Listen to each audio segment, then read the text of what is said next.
I den her video, der vil jeg vise, hvordan man strikker masker op langs en lodret kant. Jeg har altså strikket denne her vej, og har brug for at strikke masker op her, for at strikke videre denne her vej. Det kunne for eksempel være en knapstolpe på en cardigan, eller det her, det kunne være et ærmegab, hvor jeg skulle strikke masker op til at strikke ærme. Der, hvor jeg typisk vælger at strikke masker op, det er imellem min yderste maske og min anden maske.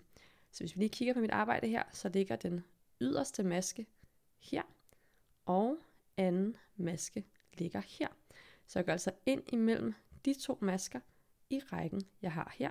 Hvis jeg lige sætter min pind ind, så kan I se, at der ligger 2 tråde over min pind nu, og det er altså den yderste maske, der ligger her.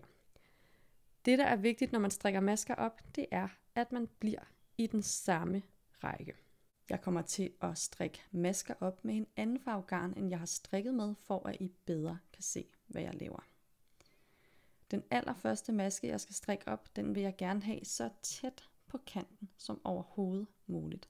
Så der kan man altså godt lige hive lidt ud i sit arbejde her og se, hvor langt ned kan jeg egentlig komme. Jeg kan sætte min pind ind her, og så tager jeg simpelthen bare garnet med igennem. Sådan der. Det var altså den første maske. Hvis du synes, den første her den er lidt svær at få fat på, så kan du altså alliere dig med en hæklenål. Så sætter du din hæklenål ind, der hvor du gerne vil strikke den første maske op. Sætter dit garn rundt om nålen her, og trækker den med igennem. Og så er den altså lige til at sætte på pinden her. Sådan der.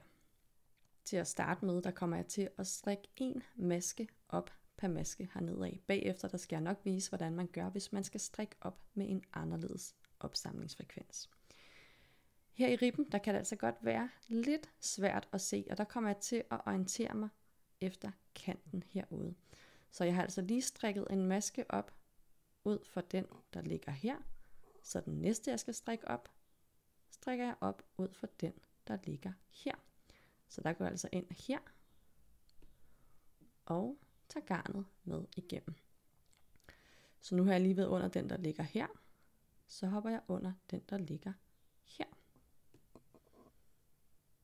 Sådan der.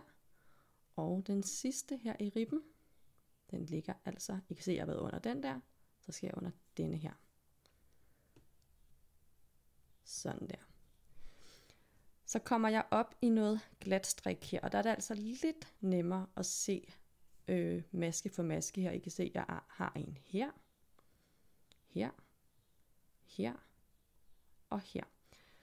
Så der går jeg bare i gang med at gå ind her. Så nu har jeg lige været i den her, så hopper jeg videre til den næste her. Og hvis man er i tvivl, om man er i mellem kantmasken og anden maske, så når man sætter sin pind ind her, så kan man lige kigge, at man har de her 2 tråde over sin pind. Hvis der står i din opskrift, at du skal strikke masker op med en bestemt opsamlingsfrekvens, det kunne for eksempel være 3 masker per 4 masker, eller 2 masker per 3 masker. Så skal du altså tælle, når du strikker op her. Lad os sige, at det er 3 masker per 4 masker. Så siger du 1, 2, 3. Og den fjerde, den der ligger her, den springer du over. Så siger du igen 1, 2, 3. Og springer den fjerde, altså den her, over. Når man kigger på mit arbejde her, så kan man se, at jeg er blevet fint i den samme række hele vejen hen her.